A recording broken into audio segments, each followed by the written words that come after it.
Day and night it's with me. I feel very, very bad because they did an inhuman thing to Armenians, and any Armenian cannot forget it. Never, never. In the Bible it is written about hell. That's wrong. The real hell is what I saw. I've seen it, and I've lived it with my eyes.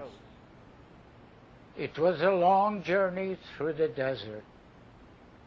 We were driven into the desert where a nation died in the sands.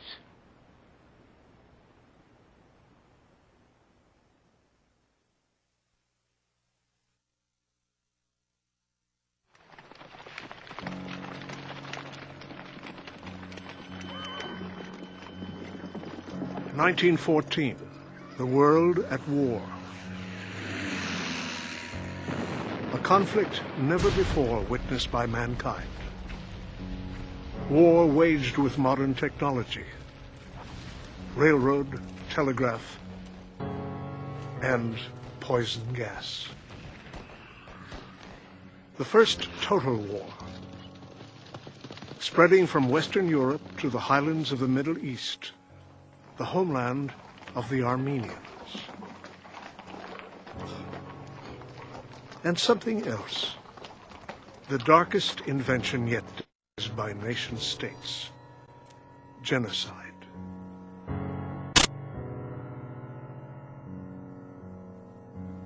This was the systematic annihilation of a whole people, the Armenians. How did it happen? Who was involved?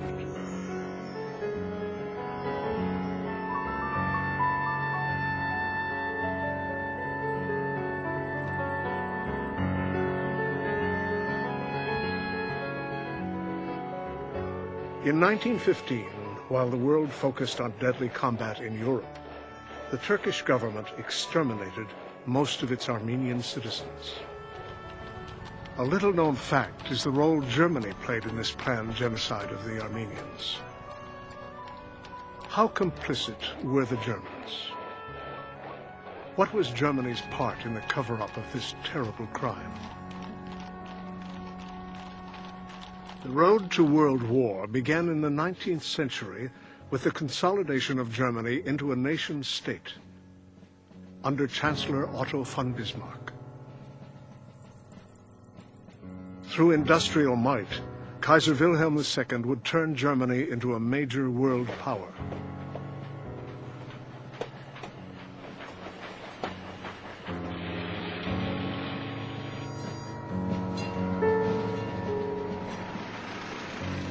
The German government believed a thrust eastward towards Mesopotamia, now Iraq, would make them a world power.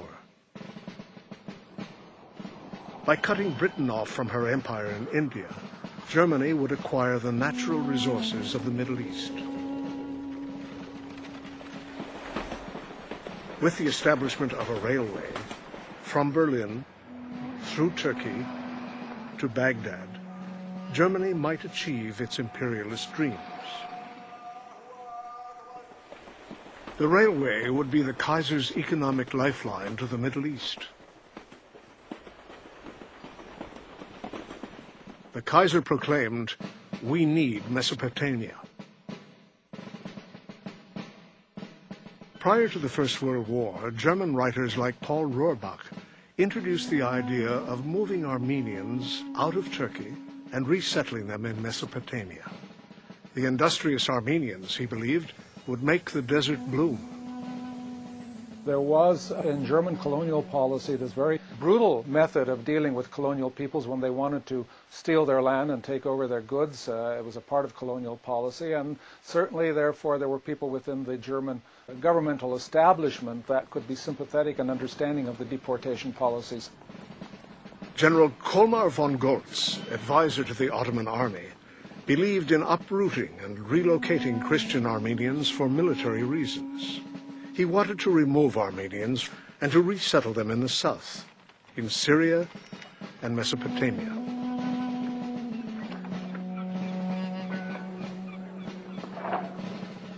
Were the Turks influenced by German views on population relocation as they watched steel rails slice through Armenian regions? What we do know is that these same rails in the hands of the Turks became a tool for massacre and extermination.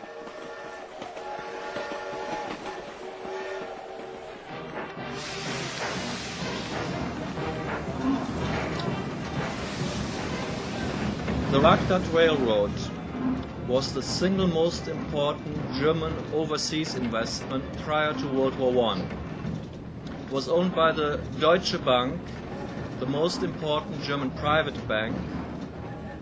The railroad was a point of pride not only for German public opinion but also for diplomats.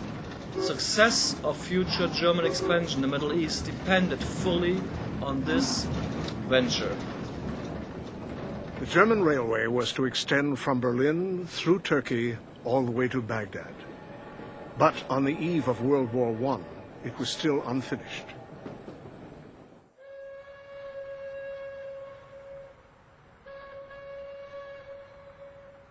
The Turks, like the Germans, also had imperialist designs. Their leaders, Talat and Enver, wanted to create a Turkish nation by destroying ethnic minorities. Their hope? Stop the collapse of the Ottoman Empire. Their dream? Bolster Turkish power by expansion to the east, through the Armenian highlands, to unite with the Turkic peoples of Central Asia.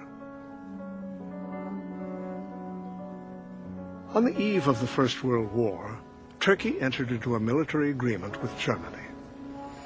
The main provision of the treaty, a German chief of staff in every Turkish army command to approve all troop movements and strategic decisions by the Turks. Over 12,000 German soldiers served in Turkey during the First World War. Some, like Rudolf Hauss, a youth of 16, volunteered for duty.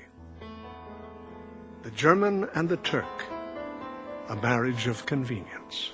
The union of two imperialist dreams, but for one problem: the Armenians. The Armenians had lived at the crossroads of Europe and Asia for over 3,000 years. They had become Christians in the 4th century. In the 14th century, they were conquered by the Muslim Turks. The Armenians, a proud people with a rich heritage of architecture, art, and literature.